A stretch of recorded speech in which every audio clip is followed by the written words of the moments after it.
Good morning everyone. आज हमें इस चैप्टर में क्या करना है, हमें इस चैप्टर के शॉर्ट आंसर और लॉन्ग आंसर टाइप क्वेश्चन करने हैं। तो इसका शॉर्ट आंसर का पहला क्वेश्चन क्या दिया गया है, list the 3 factors required for communicating through sound.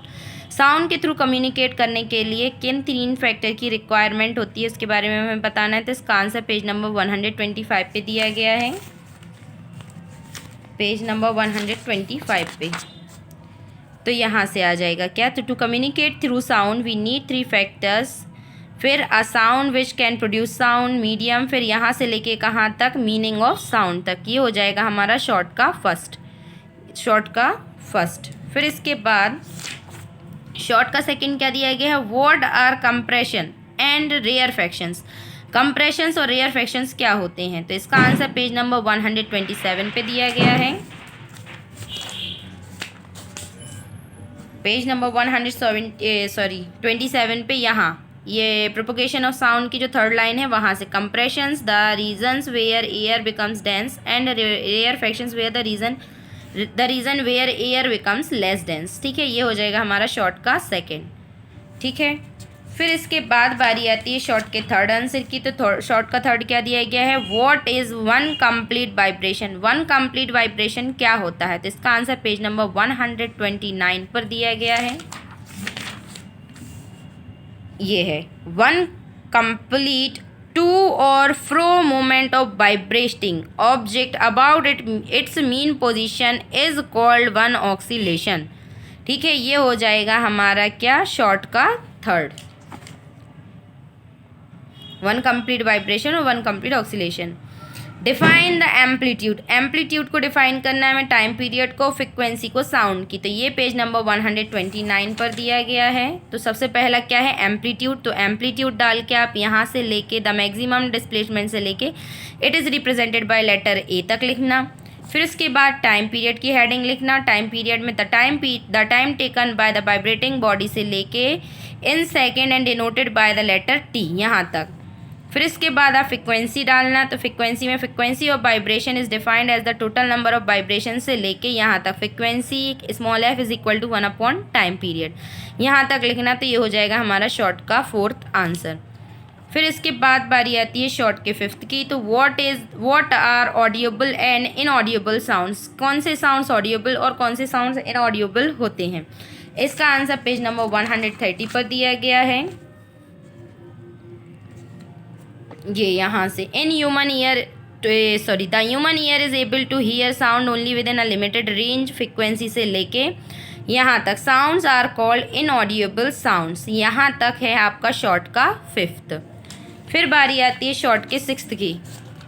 तो शॉर्ट का सिक्स्थ क्वेश्चन क्या दिया गया है, what will be the time period of sound having frequency 20 hertz.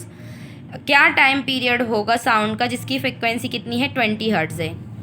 तो हमें टाइम पीरियड बताना है। तो हमें पता है फ्रिक्वेंसी इज इक्वल टू क्या होता है, 1 टाइम पीरियड। तो time period is equal to क्या हो जाएगा, 1 फ्रिक्वेंसी। तो टाइम इज इक्वल टू क्या हो जाएगा, 1/20। इसको हम फिर फर्दर सॉल्व करेंगे तो यहाँ क्या आ जाएगा, 0.05 सेकेंड। क्या आ जाएगा, 0.05 सेकेंड। तो जो फ्रिक्वेंसी जो 20 हर्ट्ज की जो फ्रिक्वेंसी है उसके लिए कितना, 0.05 सेकेंड्स लगेंगे।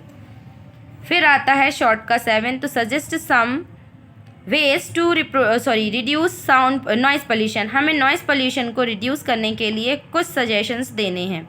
तो इसका आंसर पेज नंबर 131 पे दिया गया है। यहाँ से पहले क्या लिखोगे आप, हेडिंग डालोगे controlling noise pollution. Noise pollution को कंट्रोल करने के लिए लिखना है। तो पहला point, by using sound insulating material in home such as carpet and curtains. फिर second, by planting more and more trees near roads, and trees are natural barriers because trees are natural barriers for sound. फिर by locating industries, factories, airport etc. away from residential areas. फिर fourth डालना आप और लिखना by putting restriction on playing loud music at public places। ये हो जाएगा हमारा शॉर्ट का 7th। ठीक है, इसके बाद बारी आती है हमारे लॉन्ग आंसर टाइप क्वेश्चंस की। तो लॉन्ग आंसर टाइप क्वेश्चन में क्वेश्चन नंबर फर्स्ट क्या दिया गया है, how does sound propagate through different medium. अलग अलग मीडियम से जो साउंड होता है वो कैसे प्रोपोगेट करता है। तो इसका आंसर पेज नंबर 127 और पेज नंबर 128 पर दिया गया है।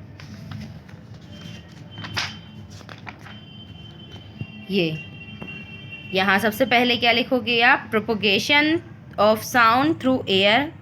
यहाँ से the vibration of sound causes, सबसे पहले ये हेडिंग डालोगे। फिर the vibration of sound cause the layer of air immediately round to vibrate.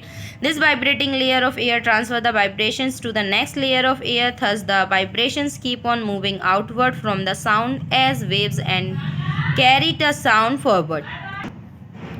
The speed of sound in air is about 340 metre per second. फिर इसके बाद propagation of sound through water, तो sound can travel through water. In fact, it travels faster through water than through air. Mammals like dolphin and whale use waves to communicate underwater over long distances. The speed of sound in water is about 1500 metre per second. फिर है propagation of sound through solids, तो यहाँ सबसे पहले the sound travel faster through solids. The speed of sound through steel is almost 20 times more than the speed of sound through air. फिर इसके बाद the speed of sound in steel is about 6 kilometre पर second, 6 kilometre पर second. Therefore the sound of wheels moving over the rail tracks can hear a person much faster than the train itself. यहाँ तक लिखना है हमें, ये हो जाएगा हमारा लॉन्ग का फर्स्ट। फिर क्वेश्चन नंबर सेकंड क्या है, क्वेश्चन नंबर सेकंड में दिया गया है हमें, with the help of an activity demonstrate the sound can travel through liquids. हमें एक एक्टिविटी के थ्रू क्या बताना है कि जो साउंड है वो लिक्विड के थ्रू ट्रेवल करता है। तो इसका आंसर पेज नंबर 127 पे दिया गया है, ये यहाँ से। तो to demonstrate that the sound can travel through liquids, यहाँ से लेके यहाँ तक आपको क्या, this shows that sound can travel through liquids, ये हो जाएगा हमारा लॉन्ग का सेकेंड। ठीक है, फिर इसके बाद लॉन्ग का थर्ड क्या दिया गया है, explain how sound is produce in humans. हमें एक्सप्लेन करना है कि जो साउंड है वो ह्यूमन्स में कैसे प्रोड्यूस होता है। इसका आंसर जो है वो पेज नंबर 128 पर दिया गया है, पेज नंबर 128। तो सबसे पहले ये साउंड प्रोड्यूस्ड बाय ह्यूमंस, तो humans are only creatures who can produce different kinds of sounds. In humans the sound is produced by voice box और the larynx. In the larynx, vocal cords ligaments are located, which are stretched across the larynx in such a way that they have a narrow slit present between them for the passage of air. Then the vocal cords are stretched, they become thin, increasing the size of the slit. When we speak, air from the lungs is forced through the slit, which makes the vocal cords vibrate and produce sound. यहाँ तक हो जाएगा हमारा long का third. ठीक है, फिर बारी आती है किसके, लॉन्ग के फोर्थ की। तो लॉन्ग का फोर्थ क्या दिया गया है, draw label diagram of human ear and explain how do we hear sound. हमें लेबल डायग्राम भी बनाना है ईयर का और हमें एक्सप्लेन भी करना है कि हम कैसे साउंड को सुन सकते हैं। ठीक है, तो ये दिया गया है लेबल डायग्राम ईयर का, ये बनाना है सबसे पहले हमें। फिर इसके बाद हमें कहाँ से, यहाँ से, the sound waves collected by the pinna of the outer ear pass through the ear canal and fall on the ear drum. The ear drum starts vibrating back and forth rapidly. The vibrations of eardrum make the three bones of middle ear vibrate. These bones passes the vibrations to the inner ear where the liquid-filled tube called pick up the vibrations and transform them into nervous impulse or signals. These signals are transmitted to the brain via auditory nerve, and the brain interprets it to make hear sound. ठीक है, ये हो जाएगा हमारा long का fourth. फिर बारी आती है लॉन्ग के फिफ्थ की। तो discuss loudness and pitch of sound. हमें लाउडनेस और पिच ऑफ साउंड बताना है। तो ये पेज नंबर 129 और 130 पर दिया गया है। तो लाउडनेस में क्या लिखोगे, the loudness of volume of sound depends upon the amplitude of vibrations which produce that sound. The larger the amplitude, the louder the sound. In fact, the loudness of a sound is directly proportional to the square of its amplitude. फिर इसके बाद आपको ये लिखना है, loudness is directly proportional to amplitude square. It means if amplitude of vibration is doubled, then the loudness of sound increases 4 times. However, loudness does not depend upon the frequency of vibration producing it. Or loudness is measured in decibel dB. फिर इसके बाद pitch, तो pitch का आपको यहाँ से the pitch measure the shrillness of the sound depends upon the frequency of vibration producing it. Therefore, an object vibrating at higher frequency will produce a high-pitched sound than object vibrating at lower frequency. High-pitched sounds are called terrible, and low-pitched sounds are called bass. Pitch of the sound does not depend upon the amplitude of vibrations producing it. Thus, any change in the amplitude of the vibrating object does not alter its pitch. ये हो जाएगा हमारा long का 5th. फिर है long का 6th. तो क्या दिया गया है? Differentiate between noise and music. What is noise pollution? Discuss it's causes. हमें नॉइज़ और म्यूज़िक में डिफरेंस बताना है, नॉइज़ पोल्यूशन क्या होता है और इसके कॉजेज़ क्या होते हैं ये बताना है. तो इसका आंसर पेज नंबर 130 और 131 पर दिया गया है. तो we hear different types of sounds around us. Some sounds are pleasant to hear while others are not. Any sound which is unpleasant to hear is called noise. Any abrupt change in amplitude and frequency of a vibrating sound producing object usually result in the noise. For example, sound produced by horns, loudspeakers, screams, etc. These sounds are unwanted and annoying.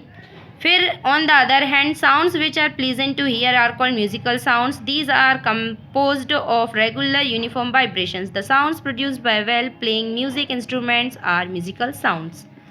फिर हमें noise pollution लिखना है. तो noise pollution the presence of persistence of excessive or unwanted substance in the atmosphere is called noise pollution. Noise pollution has many sources, most of which are associated with urban areas. तो पहला है road traffic. तो road traffic में आपको क्या लिखना है? Car, truck, bike, scooter, auto rickshaw, the horns of car, truck, bike, scooter, ये दीज की जगह आपको ये लिखना है दीज व्हीकल्स की जगह produces a lot of noise which cause noise pollution. फिर रेल ट्रैक.